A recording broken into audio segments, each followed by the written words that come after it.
হ্যাঁ, সকলকে নমস্কার।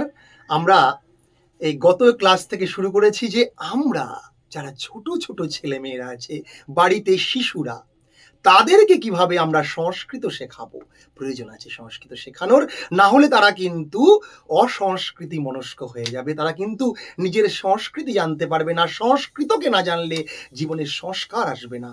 আমার ছেলেটি কথা শোনে না, আমার ছেলেটি এই কাজ করে, আমার ছেলেটি খারাপ কথা বলে, পরবর্তীকালে আপনারাই যারা বাবা-মা আছেন তারা নানান প্রকার কমপ্লেন করবেন। তার প্রকৃত কারণ হচ্ছে তাদেরকে সুসংস্কার দেওয়া হচ্ছে না। আর এই সুসংস্কারের জন্যই কিন্তু সংস্কৃত শেখাটা অত্যন্ত প্রয়োজন। এখন প্রশ্ন, আমরা গতদিন থেকেই শুরু করেছি কিভাবে তাদের সংস্কার শেখাবেন, কিভাবে তাদের সংস্কৃত শেখাবেন। তার জন্য আপনাদের রেগুলার যে জেস্চার, পোস্চার, আচরণ, তার মাধ্যমে আপনার ছোট, ছোট ছেলেমেয়েদের সংস্কৃত শেখান, আপনি নিজেও শিখুন, তাদেরকেও শেখান। আজকে ছোট, ছোট সেই কয়েকটি কথা। দেখবেন বাড়িতে একটি ছোট্ট ছেলেমেয়ে আছে, তাকে আপনি বলবেন থ্যাংক ইউ, খুব সুন্দর, খুব মিষ্টি করে বলবে ওয়েলকাম। তা এই জায়গাটায় আপনি যদি শিখে রাখেন যে তাকে বলুন ধন্যবাদঃ, সেটা কাজ করলো। সে বলল বাড়িতে ধন্যবাদঃ, সে তখন উত্তর দেবে স্বাগতম। খুব মিষ্টি, দেখুন কত সুন্দর লাগবে একটা বাচ্চা যদি বলে আপনাকে, একটা ছোট ছেলে মেয়ে স্বাগতম সে বলল, তাকে আপনি শেখাতে পারেন ধন্যবাদঃ স্বাগতম। সে সকালে উঠেই বাড়ির সবাইকে বলুক না, আপনি সবাইকে বলুন। বাচ্চার ছোট ছেলে মেয়ে, ছোট ছেলেটি, আপনার ছোট মেয়েটি ঘুম থেকে উঠেছে, সুপ্রভাতম, আপনি তাকে বলুন, সে আপনাকে বলবে সুপ্রভাতম, সুপ্রভাতম, সুপ্রভাতম। শোয়ার সময় তাকে নিয়ে শুতে যাচ্ছেন, ভালো করে বলুন শুভরাত্রি, সে বলবে শুভরাত্রি। এইভাবে এরা সংস্কার তৈরি হয়। তাকে বলুন শুভ মধ্যাহ্নম, গুড নুন, শুভ অপরাহ্নম, গুড আফটারনুন। সে কিন্তু ইংরেজি বাংলার সাথে সাথে আপনি যা বলবেন সেটাও কিন্তু সে শিখতে পারছে। আপনি বাড়িতে যে বিভিন্ন বস্তু আছে সেগুলো দেখিয়ে দেখিয়ে, তার জন্য আমি বিভিন্ন ক্লাস করছি, সেগুলো আপনি ফলো করতে থাকুন। আপনি সে জল খেতে চাইছে, আপনি বলুন তাকে জলম। সে বাড়িতে একটা পাতায় হাত দিচ্ছে, বাড়িতে তুলসী পাতা, বলুন এতৎ কিম জানাতি, এটা কি তুমি জানো, এতৎ পত্রম, কিম পত্রম, তুলসী পত্রম। তাকে আপনি এরকম করে, আর বাড়িতে একটা গাছ আছে আম গাছ, আপনি তাকে বলুন আম্র বৃক্ষঃ, গাছটা দেখিয়ে বলুন আম্র বৃক্ষঃ। বেল গাছটা আছে, তাকে বলুন বিল্ল বৃক্ষঃ, বিল্ল ফলম, বেল গাছ, বিল্ল বৃক্ষঃ, বেল গাছ, বিল্ল ফলম, অর্থাৎ বেল ফল।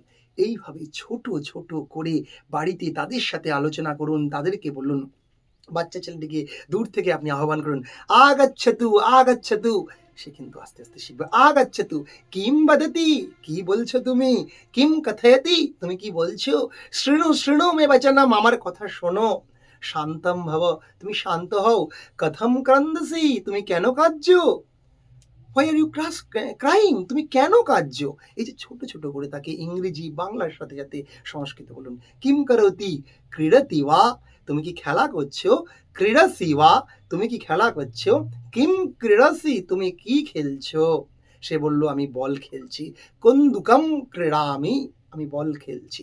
এইভাবে ছোট ছোট করে তার সাথে সংস্কৃত বলুন, সে দেখবেন আস্তে আস্তে সংস্কৃত শিখে যাবে। সে যখন হাসবে, কিম সুন্দরম হাসতি, মম অতীব রমণীয়া কন্যে, আমার অত্যন্ত সুন্দর মেয়ে, রমণীয় রমণীয়, মম অতীব রমণীয় বালকः, সুন্দর বালকः, কথম সুন্দরম হাসতি, কি সুন্দর ছেলে তুমি, কি সুন্দর হাসছো, কথম হাসতি, কেন হাসছো, আহ্বয়তু মাতরম, মাকে ডেকে আনো। এই যে মা শিখে যাচ্ছে সে, মাতরম আহ্বয়তু, মাকে ডেকে আনো, পিতা কিম বদতি, পিতা কি বলছে। এইভাবে অনেক শব্দ কিন্তু আজকে আমরা শিখলাম। এই যে তাকে, তার সামনে যদি সংস্কৃত তাকে প্রত্যয় বিভক্তি যোগ করতে না পারেন, এই শুদ্ধ শব্দগুলো তার সামনে প্রথমে বলুন। বিল্লা, আমরা নারিকেলা, নারিকেলা সে জানলো, নারকেল নারিকেলা। এইভাবে পত্রম, হ্যাঁ, নেত্রম চোখ, এই নানান শব্দ দিয়ে তার সাথে প্রত্যেক দিন অন্তত 10 মিনিট 20 মিনিট করে কথা বলুন। সারা দিন ওই সুপ্রভাতম, শুভ মধ্যাহ্নম, শুভ অপরাহ্নম, কথমস্তি, কিম করতি, এইভাবে নানান কথার মধ্য দিয়ে তার সঙ্গে সংস্কৃতি জুড়ে থাকুন। দেখবেন একদিন সে একটি একটি করে সংস্কৃত শব্দ শিখে শিখে শিখে বিরাট সংস্কৃত ভাণ্ডার শিখে নিয়েছে। তারপরে সে এই সংস্কৃত শিখতে শিখতে সংস্কৃত সাহিত্যে কি আছে, সংস্কৃত সাহিত্যের মাধ্যমে ভারতীয় সংস্কৃতির প্রতিও সে কিন্তু আকৃষ্ট হয়ে যাবে। আপনার ছেলে কিন্তু অটোমেটিক্যালি সংস্কার পরায়ণ হবে। তাকে আর নতুন করে কিন্তু ভালো কালচারের মধ্যে দিয়ে রাখতে হবে না, তাকে বড় হয়ে ভ্যালু ওরিয়েন্টেড কোর্স শেখাতে হবে না, ইত্যাদি, ইত্যাদি। সবাই ভালো থাকুন, সুস্থ থাকুন। এইভাবে সংস্কৃত পরিবারের সাথে সংস্কৃত শিক্ষার মধ্যে জুড়ে থাকুন। অনেক, অনেক নমস্কার আপনাদেরকে।